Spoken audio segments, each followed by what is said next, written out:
So hello everyone, hope you are all doing good. So in this video I am going to share with you the roadmap for NIMSET 2026. तो NIMSET क्या होता है यार, आप मेरी बाकी videos देख के पता कर सकते हो। और अभी मैं without wasting any time directly share करूंगा रोड मैप फॉर द 2026। तो 2026 में जो NIMSET जून में होगा, अगर आप उसके लिए प्रिपेयर कर रहे हो तो आप अभी से कैसे प्रिपेयर कर सकते हो। तो I have also share the road map for the 2026, but वो उनके लिए है जो 2 साल की तैयारी कर रहे थे, जिन्होंने अपनी प्रिपरेशन 2024 में स्टार्ट कर दी थी।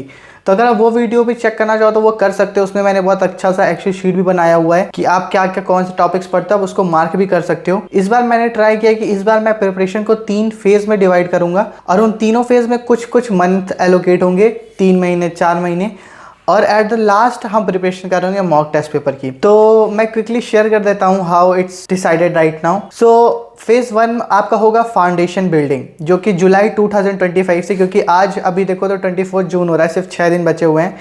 अगर आप चाहो तो 6 दिन में कोई भी निमसेट का प्रीवियस ईयर पेपर उठा के उसको खुद से लगा सकते हो। देखो आपका लेवल क्या है, आप कितना क्वेश्चन सॉल्व कर पा रहे हो, कितना सॉल्व नहीं कर पा रहे हो, आपको कितने लेवल की प्रिपरेशन की ज़रूरत है। और अगर आपको लगता है कि आप बहुत ज़्यादा क्वेश्चन सॉल्व नहीं कर पा रहे हो, आपको लग रहा है बहुत हार्ड पेपर है, तो एक चीज़ बता दो कि विथ टाइम एंड एफर्ट आप हर चीज़ कर सकते हो। There is nothing in the world that is impossible. तो अगर आप टाइम एंड एफर्ट पुट करोगे तो अभी जो क्वेश्चन आपको बहुत हार्ड लग रहे हैं वो भी कुछ टाइम बाद ईजी लगेंगे।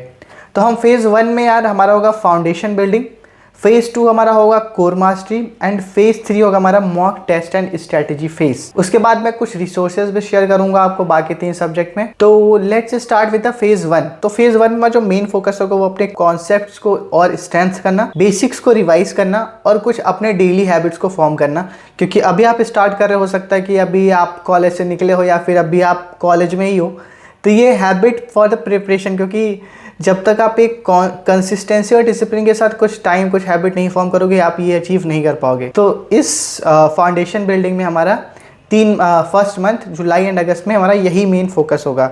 तो इसमें आप basic of mathematics like number system में HCF LCM, divisibility, remainder, base system, power, multiplication, addition, square, cubes, ये सारे आप अपने प्रिपेयर करोगे। ये सारे आप देखोगे कि क्या होते हैं और हम इनको कैसे सॉल्व कर सकते हैं। लॉगरिथम भी एक होता है जो आपको पढ़ना है, एक्सपोनेंशियल्स भी होता है जो आपको पढ़ना है। तो बेसिकली इस एक महीने में अपना 10th का कह सकते हैं 8th की बुक उठाओगे और सारे बेसिक्स को क्लियर करोगे। फिर आता है आपका अलजेब्रा बेसिक्स, सेम इसी मैथमेटिक्स फाउंडेशन में, जिसमें आप लीनियर इक्वेशन और क्वाड्रेटिक इक्वेशन के बारे में पढ़ रहे होगे। फिर आपका आता है अरिथमेटिक, जिसमें percentages, profit loss ratios, average, time and speed. ये वैसे भी ये कुछ डेली लाइफ की चीज़ें होती हैं, जैसे कि परसेंटेज कैलकुलेट करना। अगर आप देखते हो कि कितने परसेंटेज आपके मार्क्स में भी देखते हो, राइट, मार्क्स में कितने परसेंटेज आए हैं, प्रॉफिट लॉस में भी देखते हो, और जब भी कुछ करते हो कि कितने परसेंट का प्रॉफिट हुआ, कितने परसेंट का लॉस हुआ। तो ये सारे बेसिक चीज़ें जो आपको कवर करनी है। फिर ज्योमेट्री में लाइंस क्या होती हैं, एंगल्स क्या होते हैं, ट्रायंगल्स क्या होते हैं, ट्रायंगल्स में कितने पॉइंट्स होते हैं, सर्कल्स क्या होता है, पॉलीगॉन्स क्या होता है, ये आपको देखना है। मेंसुरेशन आता है फिर 2D एंड 3D फिगर्स। तो इसमें बेसिकली आपका सिलेंडर हो गया, आपका पैरेललोग्राम हो गया, आपका रेक्टेंगल हो गया, आपका स्क्वायर हो गया, आपका इसके एरिया कैसे कैलकुलेट करते हैं, इसका पेरीमीटर कैसे कैलकुलेट करते हैं, कोन क्या होता है, सिलेंडर जो है उसका पेरीमीटर क्या होगा, उसका एरिया कितना होगा, वॉल्यूम कितना होगा, कोन का वॉल्यूम कितना होगा, पेरीमीटर कितना होगा, एरिया क्या होगा, लेंथ, ब्रेथ, हाइट, ये जो भी सारे बेसिक टर्म होते हैं मैथ्स में, ये सारे आपको समझ लेने हैं। तो इस एक महीने में आपको यही बेसिक, यही फाउंडेशन अपना क्रिएट करना है। इसके लिए आपका डेली प्लान ये होगा कि आप 2 घंटे मैथमेटिक्स वही करोगे, ऑल्टरनेट चैप्टर्स। ये सारे चैप्टर्स इसमें अब आप देखो कि आपको कहाँ से स्टार्ट करना है। तो एंड वन मोर थिंग कि इन जैसे नंबर सिस्टम में हमारा होता है कि प्राइम नंबर क्या होते हैं, इवन नंबर क्या होता है, ऑड नंबर क्या होता है, इंटीजर क्या होते हैं, डेसिमल्स क्या होते हैं, किस किस बीच में कौन सा डेसिमल आता है, कौन सा नहीं आता है, ये सारी चीज़ें आपको देखनी, ये भी देखना है, क्योंकि इनका बहुत फ़र्क पड़ेगा जब आगे आप एडवांस में जाओगे। ये छोटी छोटी चीज़ें होती हैं जो इस पूरे क्वेश्चन को हेल्प करेंगे सॉल्व करने में। तो 2 घंटे आप मैथमेटिक्स करोगे, 30 मिनट्स आप वोकैबुलरी प्लस ग्रामर करोगे। तो जो मैंने पहले रोड मैप शेयर किया था उसमें मैंने ये वोकैबुलरी मतलब इंग्लिश वाला, कंप्यूटर्स वाला और लॉजिकल रीजनिंग एकदम लास्ट में रखा था कि दिसंबर से स्टार्ट करोगे और कंप्यूटर्स भी आप जैन फैब से स्टार्ट करोगे। बट इस बार हम स्टार्टिंग से ही कर रहे हैं ताकि हमारी सारी चीज़ें होती रहे, लास्ट में हम सिर्फ मॉक टेस्ट पेपर पे फोकस कर रहे होंगे। तो 30 मिनट आप वोकैबुलरी और ग्रामर का भी पढ़ोगे। 1 आवर आप ऑल्टरनेट डेज पे लाइक मंडे पढ़ा, फिर वेंसडे पढ़ा, फिर फ्राइडे पढ़ा, आप लॉजिकल रीजनिंग की प्रैक्टिस करोगे। अब लॉजिकल रीजनिंग में आप क्या पढ़ोगे, कौन कौन से टॉपिक्स उस एक मंथ में कवर कर सकते हो? Coding, decoding, blood relation, series and direction sense. क्या यूज कौन सी बुक पढ़ोगे? आर.एस. अग्रवाल और अरिहंत की बुक पढ़ सकते हो आप फॉर द लॉजिकल रीजनिंग। फिर कंप्यूटर अवेयरनेस की बात आती है, उसमें आप बेसिक्स पढ़ोगे, कंप्यूटर्स की हिस्ट्री क्या होती है, जनरेशन क्या होता होगा, फर्स्ट जनरेशन कंप्यूटर में क्या था, सेकंड में क्या था, थर्ड में क्या था, ये पढ़ोगे। ऑपरेटिंग सिस्टम के बारे में, MS office and file systems के बारे में पढ़ोगे। अभी कौन सी बुक से पढ़ोगे वो भी मैं बता दूंगा। तो फेज़ 1 जो फाउंडेशन बिल्डिंग है उसमें ये सारी चीज़ें कवर करेंगे। तो एक चीज़ ये होगी इसके एंड में, मतलब अगस्त में आपका ये होगा कि एक चीज़ तो आप कंसिस्टेंसी आपके लाइफ में हो जानी चाहिए कि आप 2 घंटे रोज़ पढ़ रहे हो फॉर द मैथ्स और even for the logical reasoning और ग्रामर एंड कंप्यूटर्स ऑल्सो। तो ये आपकी हैबिट फॉर्मेशन होगी। एक दिन भी स्किप करोगे तो हैबिट छूट जाएगी। तो आई वुड से कि ये गोल बना लो कि अगस्त के एंड में मैं ये रूटीन बना लूँगा कि मैं 2 घंटे इसी के लिए पढ़ूँगा। फिर यार हमारा आता है फेज़ 2। फेज़ 2 हमारा होगा कोर मास्टरी, जो कि सितंबर 2025 से जनवरी 2025, तो सितंबर, अक्टूबर, नवंबर, दिसंबर, जनवरी, 5 महीने का होगा। अब इसमें क्या है कि हम सारे एडवांस्ड वाले मैथमेटिक्स के बारे में पढ़ रहे होंगे and also the NIMCET level problems. तो function and graphs, complex number, matrices and determinants, permutation and combination, probability, coordinate geometry, calculus, vector and 3D geometry, ये सारे यार एडवांस मैथमेटिक्स में आ जाते हैं, क्योंकि अब यहाँ से असली खेल शुरू होता है। और यहाँ पे अब आप टफ वाले क्वेश्चन, वो वाले क्वेश्चन जो एक्चुअली में नेमसेट में पूछे जाते हैं, वो समझना और सॉल्व करना स्टार्ट करोगे। अब जैसे मैंने बोला यार, let's say the very basic वाला कि फंक्शन एंड ग्राफ्स की बात कर लेते हैं, ठीक है। अब फंक्शन एंड ग्राफ्स में मैं ये नहीं कह रहा हूँ कि पूरा नेमसेट का जो भी एकदम IIT लेवल वाला क्वेश्चन था उसको सॉल्व करना स्टार्ट करो, पर आपको बेसिक समझ में आ जाए कि फंक्शन एंड ग्राफ्स क्या होता है, डोमेन क्या होता है, रेंज क्या होती है, कॉम्पोजिट क्या होता है, इनवर्स फंक्शंस क्या होते हैं, ये आपको समझ में आ जाए एंड दैट इज एनफ। और कुछ बेसिक्स इंटरमीडिएट वाले क्वेश्चन सॉल्व करो। अब जब अभी चैप्टर्स पढ़ रहे होगे, इट्स नॉट कि आप सिर्फ चैप्टर ही पढ़ोगे, क्वेश्चन भी ऑब्वियसली सॉल्व करोगे, तो वो भी करते रहना। और बाकी अभी हम बात करते हैं कॉम्प्लेक्स नंबर में, algebra, Argand plane and modulus, इनके बारे में पढ़ोगे। छोटे टॉपिक्स है बट यस, इसमें भी बहुत तरह के कुल लेवल के क्वेश्चन होते हैं, बहुत सारे घुमा के क्वेश्चन होते हैं, वो सारे भी आपको देखने हैं। फिर आता है मैट्रिसेस एंड डिटर्मिनेंट्स, इसमें properties, inverse system of equations, ये सारे आपको पढ़ने हैं। Permutation and combination in itself is मुझे तो इजी लगता था, क्योंकि अगर आप थोड़ा सा दिमाग लगा लेते हो तो आप ये अलग क्वेश्चंस बहुत आराम से सॉल्व कर लेते हो, बहुत ज़्यादा कॉन्सेप्ट्स नहीं होता, ये करने में बहुत मजा आता है। प्रोबेबिलिटी इज यस, इसमें क्लासिकल प्रोबेबिलिटी लाइक जैसे आपको होते हैं कार्ड्स के क्वेश्चंस होते हैं, वो आपको आने ही आने चाहिए, और इसमें कुछ और भी प्रॉपर्टीज होती हैं, वो आपको पढ़नी है। फिर आता है आपका बायस थ्योरम। कोऑर्डिनेट ज्योमेट्री में lines, circles, parabolas, ellipse. Calculus में limits, differentiation and application of the derivatives. अभी इन चैप्टर्स के बारे में और जो मेजर टॉपिक्स हैं वो भी मैं बताऊंगा। Vectors and 3D, vectors is important, तो इसको भी पढ़ना। यार वेक्टर मुझे अपने टाइम पे बिल्कुल समझ में नहीं आती थी, बट मैंने तब भी इतनी तो पढ़ ली थी कि मैं क्वेश्चन सॉल्व कर सकूं। तो vector algebra, dot and cross product and direction ratios, ये आपको फेज 2 में अपने सारे प्रिपेयर कर लेने हैं। आपके पास 5 महीने होंगे, तो थोड़े से प्रॉब्लम्स और ये सारे चैप्टर्स ये कंप्लीट करने हैं। इसके लिए आपका वीकली प्लान ये है कि आप 3 आवर डेली पढ़ोगे मैथ्स का, जिसमें बेसिक प्लस एडवांस दोनों को तरह के क्वेश्चंस इन्वॉल्व होंगे। 1 आवर डेली पढ़ोगे आप फॉर द इंग्लिश, जिसमें कि ग्रामर बेस्ड क्वेश्चंस और बाकी सारी चीजें होंगी। 3 सेशन पर वीक, मतलब लॉजिकल रीजनिंग आप 3 दिन पढ़ोगे वीक में, किसी भी दिन में भी, संडे को पढ़ लो या किसी दिन मन नहीं कर रहा है तो पढ़ लिया। तो 3 सेशन पढ़ने, 3 सेशन मतलब कि 3 घंटे पढ़ो वीक में फॉर द लॉजिकल रीजनिंग। फिर आप वीकली यार कंप्यूटर्स के अवेयरनेस टेस्ट स्टार्ट कर सकते हो। तो बेसिकली आपको क्या करना है कि जो भी आपके प्रीवियस ईयर पेपर हैं उसको ही स्टार्ट कर दो सॉल्व करना, दैट इज एनफ बेसिक्स पढ़ने के बाद।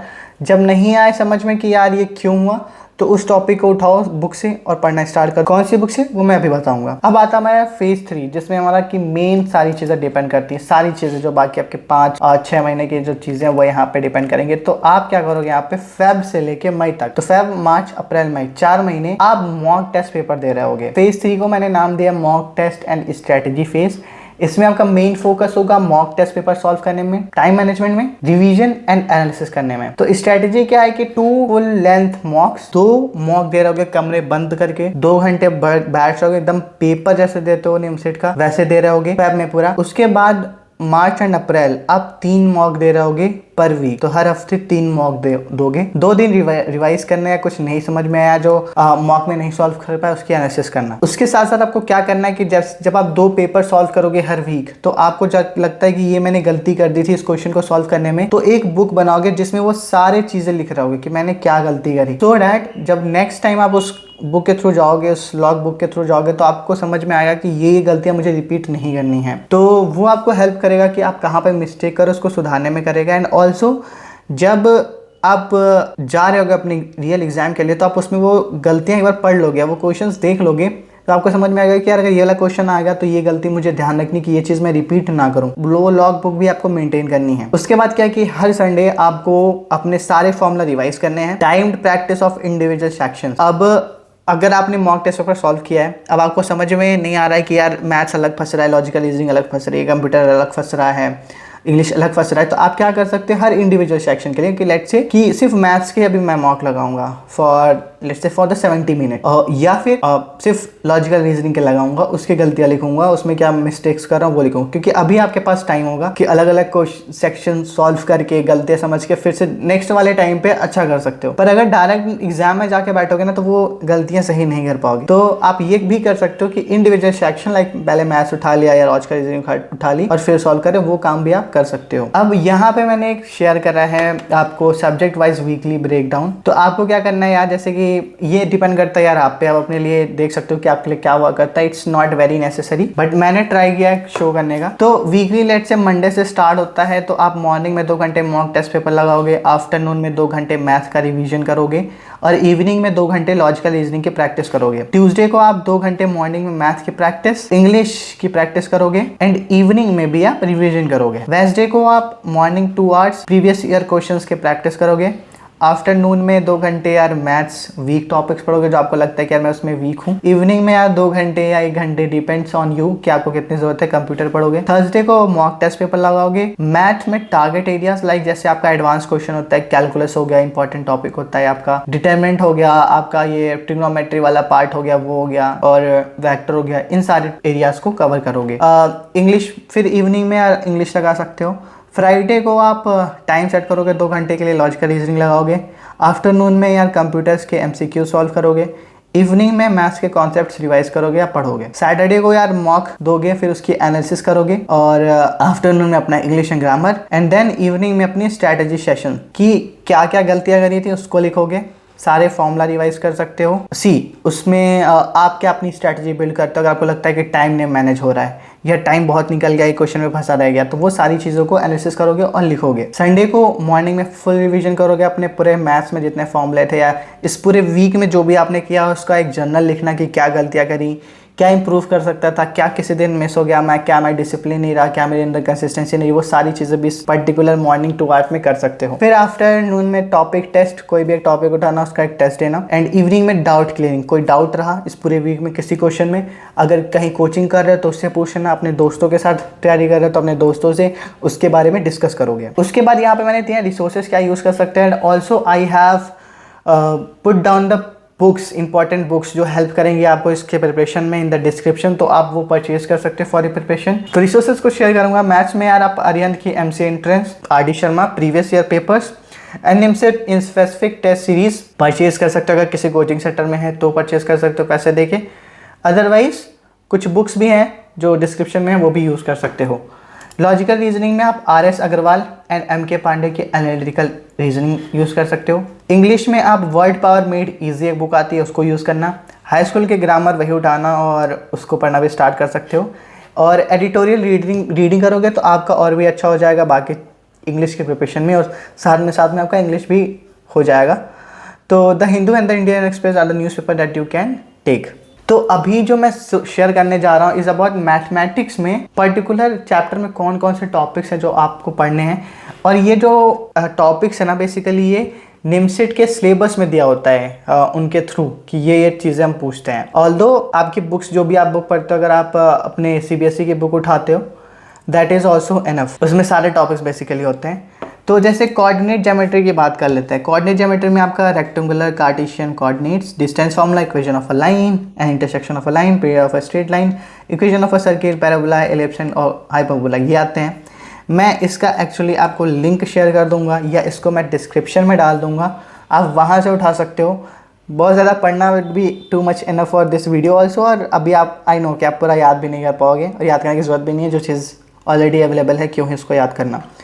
तो ये सारी चीज़ें मैं शेयर कर दूंगा आपको। कंप्यूटर्स में भी क्या क्या पूछा जाता है वो भी शेयर कर दूंगा। So this is all about road map for 2026 NIMCET preparation. ये वो स्ट्रैटेजी या रोड मैप है जो मैं करता प्लान अगर मैं 2026 के लिए प्रिपेयर कर रहा होता। राइट नाउ जो लास्ट वाला मैंने दिया था जिसमें एक एक टॉपिक था हर मंथ का, वो थोड़ा सा एक्सपेंडेड फॉर्म था, बट मुझे लगता है कि इफ़ यू आर समवन जिसकी मैथ्स बहुत अच्छी नहीं थी, एक साल is not enough, you should prepare for at least 2 years। तो अभी जो है मैंने इसको फेज़ में डिवाइड करने की कोशिश करी है ताकि आप उस मंथ में खुद से कुछ स्ट्रैटेजी बनाओ कि मैं किस मंथ में कौन सा कवर करना चाहता हूँ, एक टॉपिक को मैं कितना टाइम देना चाहता हूँ। बट एक चीज़ ध्यान रखना कि उस मंथ के आगे मत जाना। जैसे कि मैं बता रहा हूँ फेज़ 2 वाला आपका है सितंबर से जनवरी, तो ये मत करना कि अब जो कोर मास्टरी है वो फेब तक चल जा रही है, मार्च तक चल जा रही है, क्योंकि फिर आपका जो मेन है ना third, the most important mock test, वो भी एक्सटेंड होगा। फिर मार्च अप्रैल मई या फिर अप्रैल मई 2 महीने अगर मॉक टेस्ट पेपर को दोगे तो विच इज़ नॉट गुड। तो आई वुड सजेस्ट कि ये मंथ वाला जो है ये फिक्स रखना, बाकी उस मंथ में कैसे प्रिपेयर करना चाहते हो, कैसे अपनी स्ट्रैटेजी रखना चाहते हो सब चीज़ों को पढ़ने की, वो तुम भी डिसाइड कर सकते हो। अगर तुम्हें कुछ समझ में नहीं आ रहा है तो मुझे कमेंट्स में बताना और मैं ट्राई करूँगा यार कि उसको किस तरह देखा जा सकता है। तो I will end up this video now and let me in the comments if this video was helpful to you और नॉट। तो तब तक के लिए bye bye, take care, keep smiling.